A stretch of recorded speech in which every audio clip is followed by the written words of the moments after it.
Morning दोस्तों, कैसे हैं आप सब। मैं आपका अपना विशाल आ चुका हूं एक नए टॉपिक के साथ। आज आशा करता हूं आप सब बहुत अच्छे होंगे। दोस्तों, आज मेरे टॉपिक का नाम है शेयर मार्केट। मैं आपको शेयर मार्केट के बारे में बताऊंगा कि शेयर मार्केट में क्या फ़ायदा होता है, क्या नुकसान होता है, क्या एडवांटेज है, क्या डिसएडवांटेज है, उसके बारे में हम चर्चा करेंगे। तो आप इस वीडियो को एनालिसिस करने के बाद मुझे कमेंट सेक्शन में ज़रूर बताना कि क्या ये पॉइंट अच्छे हैं या क्या इसमें और वैल्यूएबल चीज़ ऐड हो सकती थी, या फिर हमें शेयर मार्केट को किस पर्पज से देखना चाहिए। वो आपका अपना ओपिनियन है, आप अपना सजेशन मुझे कमेंट सेक्शन में ज़रूर देना। तो आशा करता हूं, मैं शुरू करता हूं कि पहला जो टॉपिक है मेरा, जो पहला पॉइंट है दोस्तों, वो शेयर मार्केट कहीं ना कहीं एफडी से ज़्यादा रिटर्न देता है। क्या दोस्तों ये मेरी बात सही है? क्या शेयर मार्केट में, अगर हम शेयर मार्केट में शेयर खरीदते हैं तो वो एफडी से कहीं ना कहीं ज़्यादा हमें रिटर्न दे देता है। मैं एक राउंड फिगर भी बता देता हूं, 10 से 15% से प्लस हमें एक फिगर राउंड में मिल जाता है कि अगर हमने किसी भी कंपनी के शेयर लिए हों।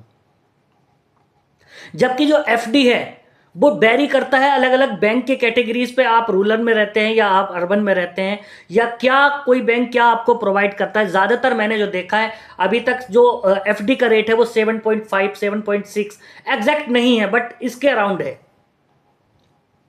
बट जो शेयर मार्केट आपको दे रहा है वो 10 से 15% में दे रहा है। तो दोस्तों ये कहीं ना कहीं एक एडवांटेज तो है कि हाँ, शेयर मार्केट में ये बहुत बड़ी अपॉर्चुनिटी है कि हमें एक रिटर्न जो एफडी से कहीं ज्यादा मिलता है। तो ये एक बहुत अहम पॉइंट है दोस्तों। दूसरा मेरा पॉइंट है कि हमें सिर्फ आसानी से ही किसी भी कंपनी के शेयर मिल जाते हैं।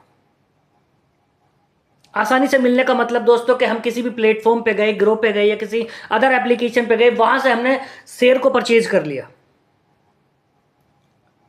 परचेज करने के बाद हम उस कंपनी में बड़े ना सही एक छोटे इन्वेस्टर बन जाते हैं। हमारा एक पहचान बन जाती है कि हमने ये शेयर खरीदे हुए हैं।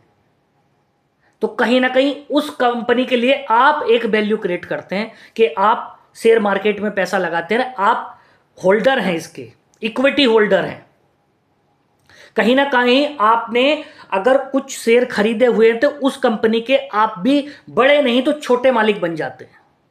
तो शेयर मार्केट का ये सबसे बड़ा एडवांटेज है कि आप, चाहे आपने एक शेयर खरीदा हो या 1 लाख शेयर खरीदे हो, हम उस कंपनी के इन्वेस्टर हैं, हमने शेयर खरीदा हुआ है। चलिए नेक्स्ट पॉइंट जो है दोस्तों, हम जो मालिक बन जाते हैं, हम किसी भी कंपनी को एक वैल्यू क्रिएट करते हैं तो उसके बड़े ना सही छोटे ही मालिक जरूर बन जाते हैं। ये दोस्तों एक कहीं ना कहीं एडवांटेज है। इसमें मल्टीपल प्लेटफॉर्म भी हैं आज के टाइम पे, चाहे ग्रो हो, चाहे कोई सा भी अदर आप प्लेटफॉर्म में, किसी भी प्लेटफॉर्म का नाम नहीं लूंगा, बट ये है कि आप मल्टीपल प्लेटफॉर्म को यूज करके शेयर मार्केट में पैसा लगा सकते हैं और वहां से अच्छा खासा एक अर्न भी कर सकते हैं। पर इससे पहले ये जो शेयर मार्केट होता है ये कभी भी शॉर्ट टर्म नहीं है दोस्तों। शेयर मार्केट को जो आते हैं आजकल के नौजवान होते हैं, बस कहीं से कोई वीडियो देखी, कोई न्यूज़पेपर पढ़ा या कहीं से कोई वीडियो या कोई भी आप सोर्स ले लीजिए, मैं किसी का नाम नहीं ले रहा, बट अगर कहीं से भी देखा तो आजकल का जो यूथ है वो एकदम से शेयर मार्केट को बहुत ज़्यादा हवाबाजी है कि बस आप जाओ और आज पैसा गिरो कल को करोड़पति। क्या पॉसिबिलिटी है?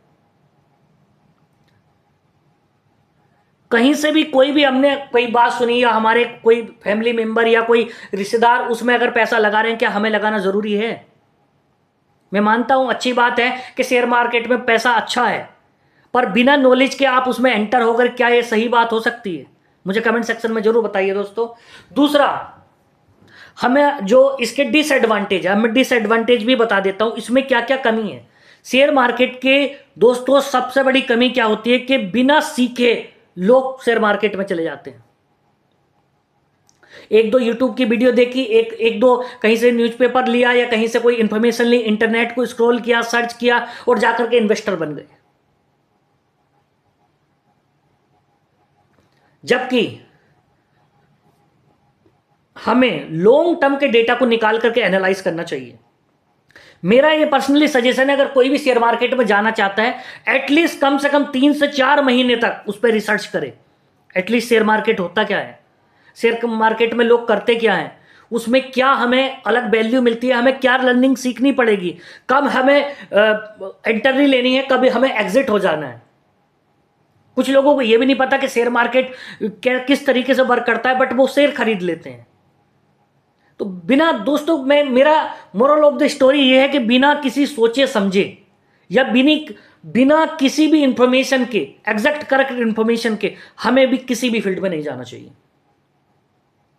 हमें उसके बाद सीख लो, उसके बाद लर्निंग ले लो। अगर आपको लगता है कि मैं कंफर्टेबल हूं शेयर मार्केट में, तो आप जरूर ज्वाइन करो।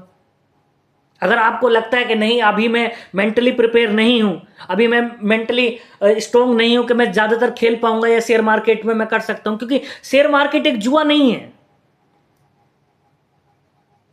भविष्य का कुआं है शेयर मार्केट, जो पूरे विश्व की प्यास बुझा सकता है। शेयर मार्केट में इतनी ताकत है, इतनी पावर है, पर शेयर मार्केट को पहले समझना पड़ेगा कि एटलीस्ट शेयर मार्केट चाहता क्या है, ये शेयर मार्केट है क्या।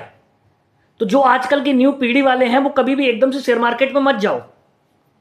शेयर मार्केट का सबसे बड़ा एडवांटेज ये है कि हमें गिरो तो करा देता है, बट हमारे कितने लोग ऐसे हैं जो शेयर मार्केट से बर्बाद भी हुए हैं, और कितने ही लोग ऐसे हैं जिनको पॉजिटिव रिस्पॉन्स मिला है, बहुत अच्छा कमाया भी है। तो सबसे पहले मेरा ये आप लोगों से निवेदन रहेगा कि हमेशा कभी भी अगर आप शेयर में जा रहे हैं तो शेयर मार्केट की अच्छे से नॉलेज कर ले। नेक्स्ट, कभी भी इसकी कीमतें बहुत, जो शेयर मार्केट होता है दोस्तों, उसकी कीमतें कभी भी अप चली जाती हैं, कभी भी डाउन चली जाती है, क्योंकि शेयर मार्केट से नहीं, मार्केट से चलता है। शेयर मार्केट, उसका नाम ही वो दिया गया है, जो मार्केट का शेयर है। जो शेयर मार्केट है, इसके नाम से ही पता चल जाता है कि ये है क्या। अब मान लो अभी हमारे पास टैरिफ लगे थे या अभी बोर हुई थी, कुछ भी अगर मार्केट में अप एंड डाउन आता है तो शेयर मार्केट धड़ाम से नीचे जाता है। जितने भी इन्वेस्टर होते हैं वो अपना पैसा निकाल लेते हैं, और जब लगता है कि मार्केट अब पॉजिटिव चल रहा है, सब कुछ ठीक हो गया, कोई युद्ध नहीं हो रहा, कोई बीमारी नहीं आ रही है, कोई कोरोना काल नहीं चल रहा है, कोई हमें प्रॉब्लम फेसिंग नहीं हो रही है, कोई युद्ध नहीं चल रहा है, तो इन्वेस्टर क्या करते हैं, पैसा डाल देते हैं, तो शेयर की वैल्यू ऊपर चली जाती है। तो कहीं ना कहीं ये होता है कि लोग जो हैं वो एनालिसिस कर लेते हैं, और ज्यादातर जो शेयर मार्केट डिपेंड करता है वो कहीं ना कहीं विदेशों के उस पर ही करता है। अभी अमेरिका ने कोई भी स्टेटमेंट दे दिया, भारत की जितने भी शेयर मार्केट है उनमें कहीं ना कहीं उछाल या गिराव देखने को मिल जाता है। अभी कोई भी स्टेटमेंट, अगर अमेरिका के राष्ट्रपति ने अगर कुछ भी स्टेटमेंट अगर दे दिया कि हम कल युद्ध करेंगे, या हम युद्ध नहीं करेंगे, या हम रोक देंगे, या हम इस तरीके से कोई भी अगर डील करते हैं, तो मार्केट उन्हीं के उस पर चलता है। तो जब तक हमें एनालिसिस नहीं करा, या हमें जब तक कोई भी नॉलेज नहीं है, हमें कोई भी डिसीजन नहीं लेना है। नेक्स्ट, इसमें कोई गारंटी नहीं है कि हमेशा हम जीतेंगे या प्रॉफिट होगा। ये कोई नहीं बता सकता कि शेयर मार्केट में कोई कह दे कि नहीं, मैं हमेशा, जो जितना भी बड़ा कोई धुरंधर क्यों ना हो शेयर मार्केट का, वो कभी ये स्टेटमेंट नहीं देगा कि हाँ मैंने हमेशा ऑल टाइम पेमेंट बनाया या पैसा बना है, मैं कभी हार में नहीं गया, मैं लॉस में नहीं गया। ऐसा कोई शेयर मार्केट में नहीं है, क्योंकि दोस्तों हम जब तक सीखते नहीं है, उसकी अच्छी लर्निंग नहीं होती, हमें उसका एक्सपीरियंस नहीं मिलता, तो हम उसमें ग्रो नहीं कर सकते, चाहे कोई भी फील्ड हो। जरूरी नहीं शेयर मार्केट की बात कर रहा हूं मैं। तो पहले हमें लो फॉल भी झेलने पड़ते हैं कि हमारे पास भाई डाउनफॉल आ गया, अब हमें क्या करना है, क्या डिसीजन मेकिंग है हमारी, बिना हमारी डिसीजन मेकिंग होनी चाहिए। और दूसरा, मैं ये जरूर कहूंगा कि कम से कम आपके पास एक बैकअप प्लान जरूर होना चाहिए। अगर आप शेयर मार्केट है, सिर्फ शेयर मार्केट से घर नहीं चलते। कुछ लोग हो सकते हैं, मैं कसम भी नहीं खाता कि सब लोगों के घर नहीं चलते, कुछ लोग हो सकते हैं, पर ज्यादा से ज्यादा मैं लोगों को, जो नए युवा हैं, जो नए उसमें इन्वेस्टर हैं, मैं उनको ये बताना चाहूंगा, जब तक आपके पास एक इनफ अमाउंट नहीं है, सर्टन अमाउंट नहीं है कि हाँ अगर मेरे पास ये लॉस भी हो गया तो मेरे ऊपर कोई इंपैक्ट नहीं पड़ेगा, जब तक आप शेयर मार्केट में मत जाओ। ऐसा नहीं है कि आप अपनी मेहनत की कमाई सिर्फ शेयर मार्केट में लगा दे रहे हो और वो सारी मेहनत की कमाई आपकी जा सकती है। मैं ये नहीं कह रहा कि नुकसान ही होगा, प्रॉफिट भी हो सकता है, पर रिस्क नहीं लेना है। मेरा फोकस है रिस्क पे, मेरा ये नहीं कि आप लगा रहे हैं या नहीं लगा रहे हैं। तो डिपेंड करता है कि आप किस तरीके से उसको रिसर्च करते हैं, किस तरीके से एनालाइज करते हैं, देन आप शेयर मार्केट में एंटर होते हैं। और दूसरा, इसमें क्या होता है कि कुछ गलत लोग आपको टिप्स दे देंगे, कुछ एडवाइजर मिलेंगे, कुछ टेलीग्राम पे मिलेंगे, कुछ सोशल मीडिया पे मिलेंगे, वो अपने पोर्टफोलियो शेयर करेंगे, मेरा 5 लाख करोड़ का है, मेरा 100 करोड़ का है, मेरा 20 करोड़ का है, या मेरा 5 रुपए का है या 10 रुपए का है, जो भी एग्जैक्ट मैं अमाउंट नहीं बता रहा हूं, मैं कुछ नहीं बता रहा। वो अपना पोर्टफोलियो दिखाते हैं कि नहीं मेरा 20 लाख का पोर्टफोलियो है, मेरा 25 लाख का पोर्टफोलियो। अरे ठीक है भाई तुम्हारा है, पर हमें उस पोर्टफोलियो को देख करके उस व्यक्ति ने कितनी मेहनत करी है वो आप नहीं देखा। आपने ये देख लिया कि इस व्यक्ति का इतना पोर्टफोलियो है और आप एंटर का हो गए शेयर मार्केट में। तो मोरल ऑफ द स्टोरी दोस्तों ये है कि हमें कभी भी अगर एंट्री अगर बनानी है या मार्केट में जाना है तो हम खुद से अपनी रिसर्च करें।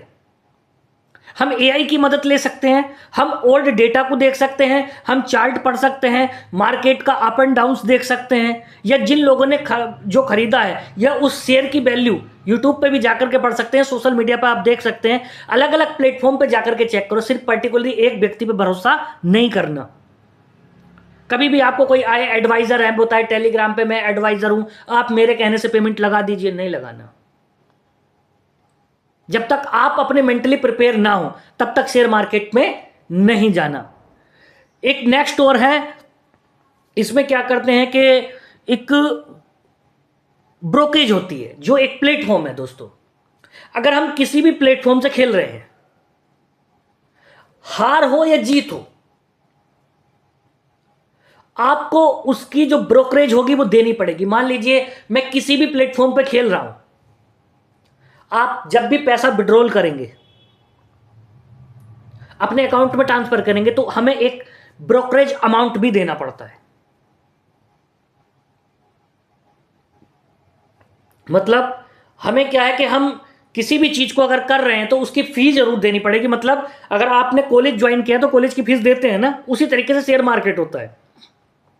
हम किसी भी प्लेटफॉर्म पे जाकर के करें, उसका एक सर्टेन अमाउंट, एक फिक्स अमाउंट हमें ब्रोकरेज, जिसे हम ब्रोकरेज बोलते हैं, ये ब्रोकरेज जो है उसका अमाउंट हमें पे करना होगा। तो दोस्तों मोरल ऑफ द स्टोरी ये है कि बिना रिसर्च के या बिना किसी के सुझाव या बिना अपनी रिसर्च, जब तक आपका माइंड मेंटली प्रिपेयर ना हो जाए तब तक आप कोई भी शेयर मार्केट में एंटर नहीं होना। ये शेयर मार्केट के लिए नहीं है, ये एक जीवन के हर एक टिप्स के लिए है। जब तक आप किसी मेंटली प्रिपरेशन नहीं करते तब तक आपको एंटर नहीं होना है। तो वेरी ऑनेस्ट क्लियरली मैसेज है। तो आशा करता हूं आप सब लोगों को ये वीडियो बहुत अच्छी लगी होगी, और जो भी आपको अपनी राय है तो आप मुझे कमेंट सेक्शन में जरूर दीजिए। Thank you so much your valuable time. Thank you.